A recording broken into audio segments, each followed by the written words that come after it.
Bonsoir Mary. Bonsoir Alune. Donc comme je disais tout à l'heure, vous êtes présentatrice ici à la 2STV, vous présentez l'émission High-Tech. Oui. Que vous présentez depuis combien d'années maintenant, ou bien combien de mois? On va dire 1 an. Un an, oui.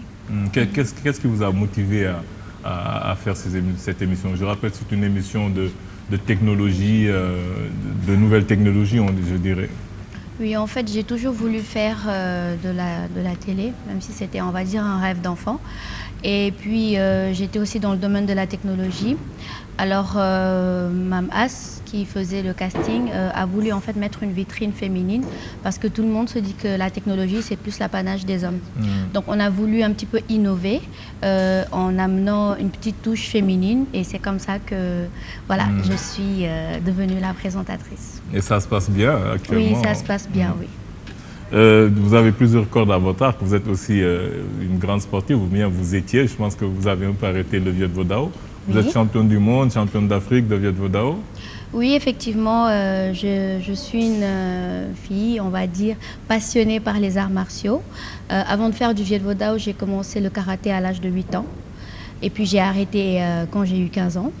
Donc le Viet Vo Dao, je l'ai découvert en 2003 parce que c'était à l'origine en lien avec mes origines métisses vietnamiennes. À la base, je suis sénégalaise, mais mon père est métis vietnamien. Donc, j'ai voulu encore plus me rapprocher de cette culture-là en apprenant le Vovinam Viet Vo Dao. Et donc, par la grâce de Dieu, j'ai été sacrée championne nationale, puis championne régionale, puis voilà, championne d'Afrique. Et on est parti représenter le Sénégal en Algérie. Et Dieu a fait que voilà, on a été sacré champion du monde. Et là aussi, vous venez nous montrer une autre facette de vos talents, vos talents de poétesse, parce que vous sortez aux éditions presse Phoenix Presse International, Le Train de la Vie, qui est un recueil de poèmes. Qu'est-ce qui vous inspire? Qu'est-ce que vous a poussé à écrire? Vous écrivez depuis longtemps? Oui, j'écris depuis que j'ai 8 ans. Quand je le dis, on ne le croit pas facilement, mais j'ai été très tôt versée dans tout ce qui est littérature. J'ai toujours adoré lire et mon père m'a vraiment poussée dans ce sens-là. Donc très tôt, j'ai commencé à beaucoup réfléchir et il me fallait voilà, un cadre où exprimer en fait tout ça. Donc à travers les émotions que je peux ressentir ou que mon entourage ou ami peut ressentir, j'ai eu, comment dire, un don. C'est comme ça que je l'appelle, pour pouvoir transcrire ces émotions-là. Parce que je ne me lève pas et je ne me dis pas aujourd'hui je vais écrire et j'écris, non. Ça peut m'arriver à n'importe quel moment. Voilà. Enfant, j'écrivais dans les cars quand je rentrais de l'école. Ça peut me réveiller en plein sommeil. Il m'est arrivé d'écrire en plein examen de droit pénal. Le professeur m'a regardé, il m'a dit « vous êtes complètement folle ». Mais il fallait que j'écrive ça et après… Et ça s'est passé comment l'examen? Vous avez eu quoi? Non, en fait, j'étais en plein examen et soudainement, voilà, je ne pouvais plus me concentrer, j'avais envie d'écrire. Vous avez combien après? Comment? Je ne me rappelle plus, mais j'aimais bien le droit pénal. Poétique. Mais je tiens à préciser que je ne suis pas poète, je suis, on va dire, apprenti écrivain, parce que je ne fais pas que de la poésie. J'ai déjà 6 romans à mon actif, mais c'est un choix. Non encore publié. Comment? Publié ou non encore publié? Non encore publié. C'est un choix, en fait, de publier le recueil de poésie. Oui. Parce que vous parlez d'émotion, on voit beaucoup je dirais, de noirceur dans vos écrits, beaucoup de mélancolie. Je ne sais pas si c'est à la mode. On avait reçu aussi une poétesse à qui je fais un coucou, qui s'appelle Alma Negra maintenant. Je pense qu'elle a un pseudo. Donc, c'est vrai que, je ne sais pas, il y a beaucoup de femmes maintenant, de jeunes filles surtout, qui ont beaucoup de noirceur dans l'écriture, beaucoup de mélancolie. C'est peut-être pourquoi que vous avez publié votre recueil en noir. C'est parce que vous êtes dans le spleen baudelairien, peut-être? Non, pas forcément. C'est vrai que Baudelaire fait partie des auteurs que j'adore, on va dire. Mais le noir, ça fait glamour, je trouve. C'est simple et c'est glamour par rapport à la pochette. Maintenant, Ça va plaire à Kémy Séba, ça va plaire à Monsieur Supra Négritude. Ça va plaire à Kémy Séba. Parce que c'est vrai qu'il y a beaucoup de... Vous avez des thèmes sur la mort, des thèmes sur la tristesse, des thèmes sur Satan. Je ne sais pas. Non, vous êtes naturellement comme ça, vous êtes naturellement... Non, il faut comprendre en fait le recueil. Le cycle de vie naturel d'une personne commence par la vie et se termine par la mort. Je suis une personne à la base qui n'aime pas faire ce que les gens font. Je suis contre les règles et contre le fait qu'on m'enferme dans un carcan. Donc moi, j'ai voulu commencer ce recueil par le cycle inverse, la mort. Quand tu perds quelqu'un, après, c'est la tristesse qui arrive. Tout à fait. Ensuite, on n'est pas encore remis sur les rails, mais on est tenté de faire plein de choses. Et tout le monde sait que quand tu es tenté, il y a forcément le démon ou Satan, appelons-le ainsi, qui est là à te chercher, on va dire. Et puis, ainsi de suite, en fait. Je retrace un peu le sens inverse. C'est juste ça. C'est vrai, parce que c'est vrai qu'il y a un poème où au début on pense que c'est peut-être un poème d'amour et après on voit que vous pleurez la perte d'un être cher, peut-être de votre frère. Non, de mon grand-père paternel. Votre grand-père? Il a beaucoup influencé ce recueil et disons que c'était plus pour lui que j'ai tenu à l'éditer parce que c'est une personne qui a beaucoup marqué mon adolescence. Parce que vous dites que « mais je t'aime parce que tu es ce frère fou ». Qui peut séparer l'inséparable, je créerai bien un palabre, mais je crains que ce ne soit une chose vaine. Tu étais mon frère, tu étais mon père, tu étais ce sang qui coulait dans mes veines et qui guérissait mes peines. Effectivement, mon grand-père, la relation qu'on avait allait au-delà même d'une relation entre petite fille et grand-papa. Pour moi, c'était un frère, c'était un père, c'était beaucoup de choses parce que j'apprenais beaucoup à ses côtés. Et c'est une manière pour moi de lui rendre hommage. Nina, je sais que tu as beaucoup aimé ce recueil. Merci à lui. Je tiens d'abord à féliciter Mary et je ne suis pas du tout surprise de la voir sur le terrain de l'écriture. On sait que pour beaucoup de gens qui sont déjà sportivement formés, qui aiment le sport, qui aiment les études, bon, même s'ils ne publient pas, beaucoup sont en train d'écrire et de garder des choses qui peut-être un jour seraient publiées. Mais ça ne nous surprend pas, on sait que c'est une femme qui a beaucoup de cran et qui aime, comme elle le dit tout à l'heure, elle dit qu'elle est anticonformiste et elle n'aime pas faire ce que tout le monde fait. C'est très bien, quand on est dans une société où les gens ont l'impression que quand tout le monde fait ça, c'est ce qu'il faut, c'est très bien de sortir de ces sentiers battus et de se créer son propre chemin. Et pour en revenir au recueil, à qui vous avez soumis la correction de votre... Vous avez soumis ça à quelqu'un spécialiste dans le domaine de la poésie, de la littérature? Oui, en fait, avant déjà d'éditer le recueil, il y a un comité éditorial qui s'est réuni parce que j'ai envoyé le recueil d'abord à une maison d'édition qui était sur Paris, puis après à une maison d'édition qui était sur Canada. Donc, ils ont fait différentes étapes en comité. Mais ici, au Sénégal, il y a eu une professeure, on va dire, de français à l'université qui a eu à le lire et qui a tenu à me rencontrer. C'était 2 ans avant la parution du recueil. Et c'était quoi ses impressions par rapport à votre travail au recueil?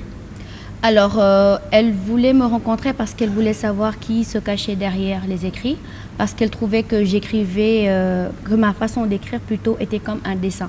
Elle trouvait que les poèmes que j'écrivais avaient une forme de vase, elle était très aussi sensible, j'imagine. Et aussi, elle m'a dit quelque chose qui m'a marqué, qu'elle a été vraiment marquée par les mots que j'écrivais, que j'utilisais plutôt, qui étaient assez crus pour quelqu'un de mon âge à cette époque.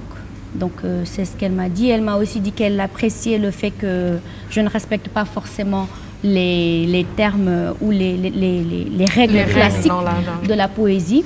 Et effectivement, vu ma nature, je ne cherchais pas du tout à respecter les règles d'une poésie classique. Ce que je fais, moi, c'est plutôt dans le son. Il y a des poèmes en heures, en anse, parce que j'aimerais que les rappeurs puissent reprendre les textes, qu'une personne qui chante puisse se retrouver dedans. Donc moi, c'est plutôt le son qui m'intéresse. C'est très important. C'est la rythmique des vers qui sont courts. Oui, c'est très important de savoir qui a lu, parce qu'en fonction de cela, on connaît l'objectif. Parce qu'on sait quand on vous lit que vous ne respectez pas toutes les règles de la poésie classique. Vous êtes plutôt dans... On peut vous lire sur un poème, vous respectez toutes les rimes, vous respectez le nombre de vers et tout. Et dans un autre poème, vous êtes carrément aux antipodes de ce que la poésie demande en termes de règles. Donc c'est très bien que vous répondiez pour nous faire comprendre que vous avez... Du poète, voilà, que... La licence poétique. Et l'essence même de ma nature. Parce très que bien, parce qu'en fonction... Effectivement, en fonction de la personnalité, quelqu'un qui n'aime pas suivre les règles, pas forcément ce que tout le monde fait, ça donne un travail qui est là, qu'on a eu l'opportunité de lire. Et moi, j'ai été un peu marquée par cette partie où vous rendez hommage à votre grand-père en parlant un peu de l'expérience et de ce que vous avez vécu avec lui. C'est une facette de votre personnalité également, mais toujours dans les corrections. Et pourquoi vous avez choisi des maisons d'édition étrangères au lieu de voir ici au Sénégal, l'Harmattan ou quelqu'un d'autre? Ça a été un choix ou c'est parce que vous n'avez pas pu réellement? Non, en fait, lorsque j'ai pris la décision d'éditer ce recueil, j'ai été mis en rapport avec quelqu'un dans une maison d'édition. Ici aussi? Oui, mais on m'a demandé une somme pour moi à l'époque qui était astronomique parce que j'étais étudiante. Et je me suis confrontée aux réalités, on va dire. Et à partir de là, j'ai voulu me décourager. Mais comme ce n'est pas forcément dans ma nature, j'en parlais un peu à certains amis, dont un de mes cousins qui m'a mis en rapport avec le directeur de la maison Phoenix, qui était à l'époque au Canada. Et c'est avec lui que j'ai pu continuer ma route tranquille. De toute façon, la maison d'édition s'appelle Première Chance, c'est ça? Oui, en fait, c'est paru dans la collection. C'est l'éditeur, c'est dans voilà. la collection. C'est la collection. C'est très bien. En tout cas, je vous félicite pour le travail fait. Je vous encourage. Merci beaucoup. On espère que les romans et les ouvrages qui viendront seront aussi bien et sinon beaucoup plus. En tout cas, on vous encourage. Merci beaucoup.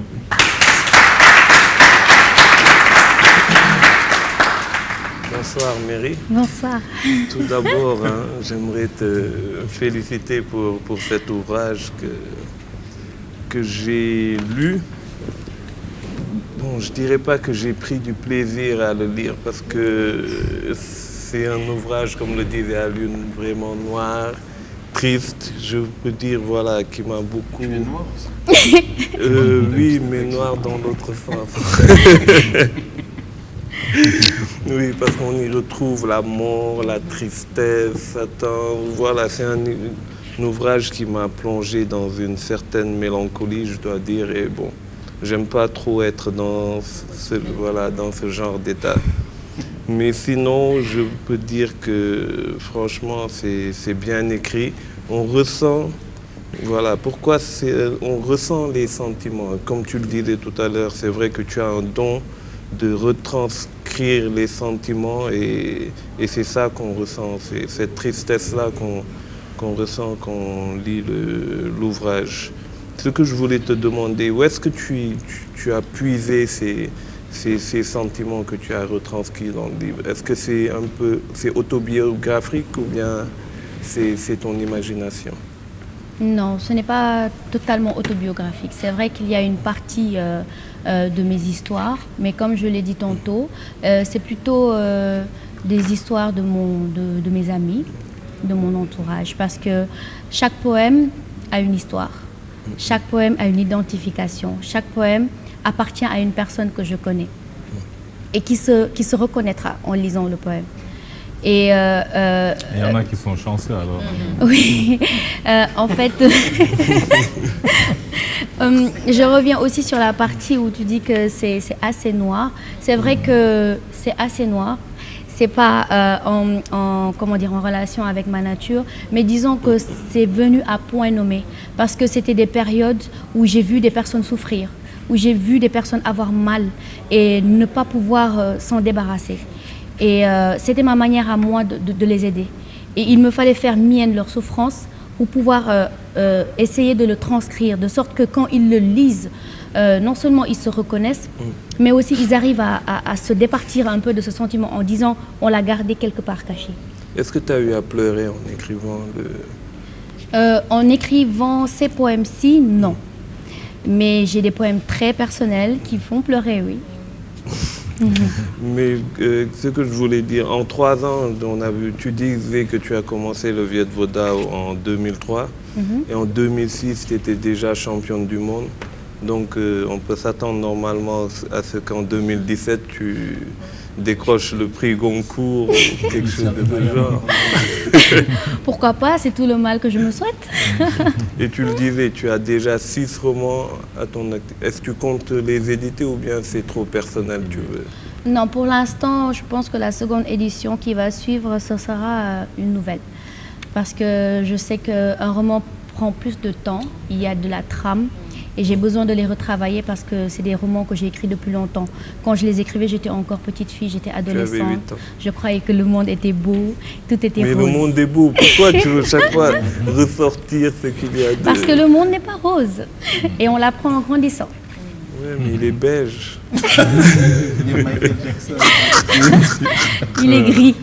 Kémy Séba, je suis sûr que c'est la partie, 4e partie, Tentation, qui t'a le plus plu dedans. Je ne te suivrai pas dans cette barque que tu me présentes, cher grand frère. Aussi. Bonsoir, ma très chère sœur. Pour commencer, règle de bienséance. En ce qui me concerne, la mélancolie, je vais faire 2 remarques dans le fond et dans la forme. D'accord. En ce qui concerne le fond, la mélancolie qui est ultra présente dans cet ouvrage, quelque part, moi, je m'y retrouve. Je dis souvent que les pensées et les discours d'une bonne partie des gens sont sombres, car elles sont adaptées à la pénombre de ce monde. Exactement. Et que nul ne peut nous demander de zouker quand on voit notre peuple sombrer sous les décombres. Voilà, c'est ce que je dis souvent. Et c'est quelque part... Poésie, oui, parce que je fais de la poésie par ailleurs aussi. C'est aussi une passion qui nous relie sur ce point. Et que ce soit la tristesse, cette mélancolie qui n'est pas une mélancolie à mon sens exagérée, mais qui est en complète adéquation et harmonie avec la réalité. Ça ne veut pas dire qu'on sort, on est tous dépressifs, on est tous sous Prozac. C'est pas le, je ne pense pas que ce soit le but de ton recueil de poèmes. Non. Mais il s'adapte à une réalité dont on ne parle pas forcément suffisamment. Et quelque part, tu donnes une sonorité à ces pensées, à ces sentiments. Et en ce sens, c'est un ouvrage, moi, dans lequel je me suis retrouvé sur bon nombre de sujets. Maintenant, justement aussi, parce que je suis un amoureux de la poésie et que j'écris de la poésie à mes heures perdues, que j'ai même publié aussi d'ailleurs, il y a une question que je me pose et que j'aimerais partager avec toi. Une inquiétude que j'ai en ce qui concerne la perte d'intérêt de la masse autour de cette thématique qui est pourtant extrêmement importante pour l'être humain, pour l'homme, de penser de cette façon, d'exprimer sa réflexion avec autant de virtuosité. On a l'impression, et j'ai cette impression aussi, que la poésie est tombée quelque part en désuétude vis-à-vis de l'intérêt que ce domaine suscite dans la masse.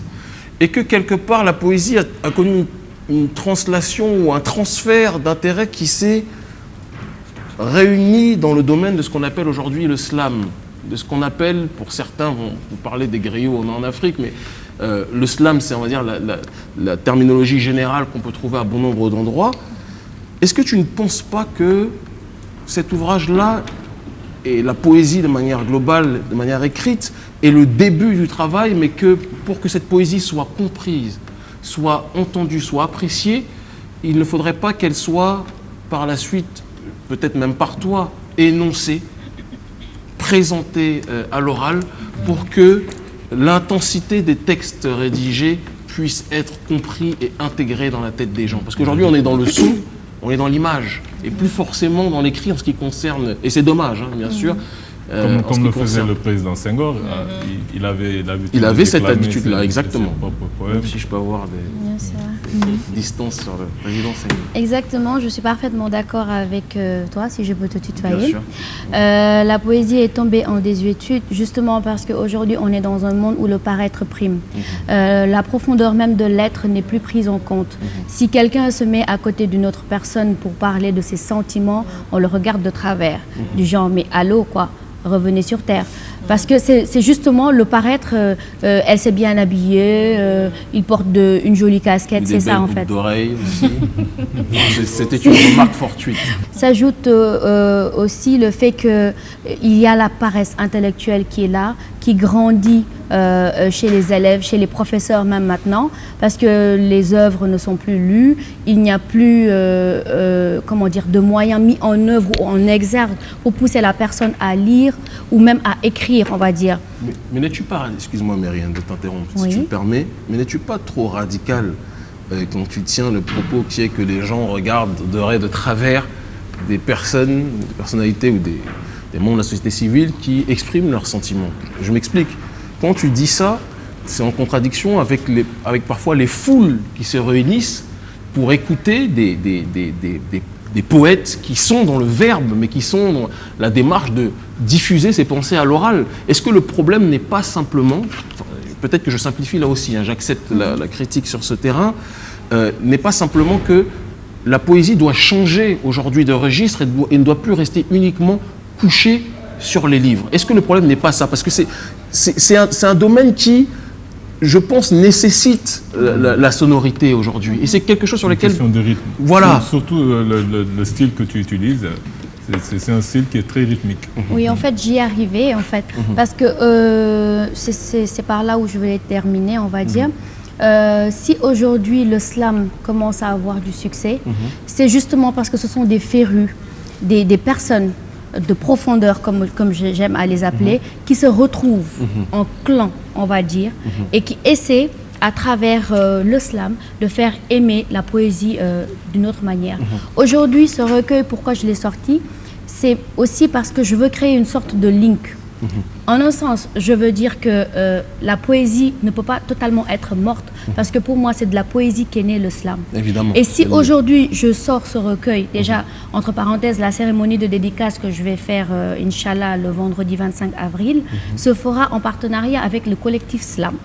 Donc, c'est te dire que, voilà, j'aimerais que ces poèmes-là soient slamés. Mais toi, tu vas les interpréter toi-même ou tu veux que ce soit d'autres personnes? Je n'aime pas interpréter. Ou comme mes le frère, poèmes. pourquoi pas, le frère cher, OTD. Tidiane. Ouais. Je n'aime pas interpréter mes CTD. poèmes. J'écris CTD, mes on va poèmes, dire. mais je ne les aime pas forcément. OTD, c'est aussi D'accord. comme ça. Voilà. Donc, c'est pour te dire qu'aujourd'hui, j'aimerais que ce recueil, ce train-là, soit une sorte de link, Soit pris par voilà, beaucoup de gens. entre le slam et la poésie, et que de là, voilà, Et le slam même les prenne son chassaïd, on ne envol. le dit pas assez souvent, mais les chassaïd, Chassida, ça veut dire poème en arabe. Les chassaïd, c'est des poèmes et ils sont déclamés, chantés Bien sûr. par Bien sûr. C'est un domaine, la en tout plupart des mourites. Et c'est à dire que le cheikh aussi, il écrivait un peu comme toi tu le fais maintenant, c'est-à-dire avec des vers assez courts qui donnent du rythme. Donc Voilà. qui sont très agréables. Il y a un à poème qui écouter. s'appelle Bamba. Il y a un poème Exactement. qui s'appelle Bamba et l'autre Islam. Tout à fait. Donc, Il y a un autre aussi qui ouais. s'appelle Mam Abdou Aziz Sy Dabakh. Tout à fait. Le spirituel. En parlant de slam, je ne sais pas si, cher Tidiane, tu as quelque chose à dire par rapport à... Je pense que tu n'as pas lu le recueil, mais... Non, je ne l'ai pas lu, oui. malheureusement. Bon, moi j'aime bien déjà là, il y a beaucoup de choses qui nous relient tous les deux. Déjà, elle fait du Vedwa Dao, moi aussi, j'en ai fait, même si c'est pas, je suis pas Tu champion n'es aussi. pas champion du monde. Voilà, et en même temps aussi, avant de rapper, j'ai commencé à écrire d'abord, donc j'aimais écrire aussi. Donc finalement, avec la culture hip-hop et tout, donc ça me parlait plus que les poèmes de Molière ou autres. Donc voilà, je me suis mis aussi plus tard à écrire, comme les En même rappeurs. temps, la poésie, c'est pas que Molière. Hein. Par exemple, Mais on comprend que Donc, tu nous rappelles, tu dis, la cérémonie de dédicace, c'est le 25 C'est le avril. vendredi 25 avril, ça se ça fera au Presse Café, Au Presse Café. dans une ambiance conviviale entre jeunes. Hein. On est invité? Bien sûr, vous êtes cordialement invités. À quelle heure? À partir de 19h. Voilà, et j'insiste vraiment pour que vous veniez. On va faire des slams. on va slammer sur le train de la vie avec chaque station. Et on ira à quelle gare? Non, je rigole. Non, on ne s'arrête pas. On s'arrête pas. Il n'y a pas de terminus. L'émission, ça se poursuit cette saison. Tu arrêtes à quel moment ou tu continues? L'émission High-Tech, ouais. Oui, ça continue. On passe sur la 2STV un samedi sur deux, tous les samedis, entre 17h30 et 18h. Et voilà, on essaie de faire de telle sorte qu'on montre les femmes dans le monde de la technologie, tout ce qui se passe sur le plan national, les trésors comme je les appelle, parce que moi-même en faisant l'émission, je découvre plein de choses. Je me rends compte que les technologies, la technologie sénégalaise, comme je dis, n'avait pas de vitrine en fait. Mais aujourd'hui, à travers High-Tech, on va leur offrir cette vitrine-là pour mettre en exergue justement ce qu'ils savent faire. Donc nous avons été très heureux de vous accueillir sur ce plateau. Je rappelle que vous publiez aux éditions Phoenix Presse Internationale Le Train de la Vie. On va terminer cette émission avec Cher Tidjane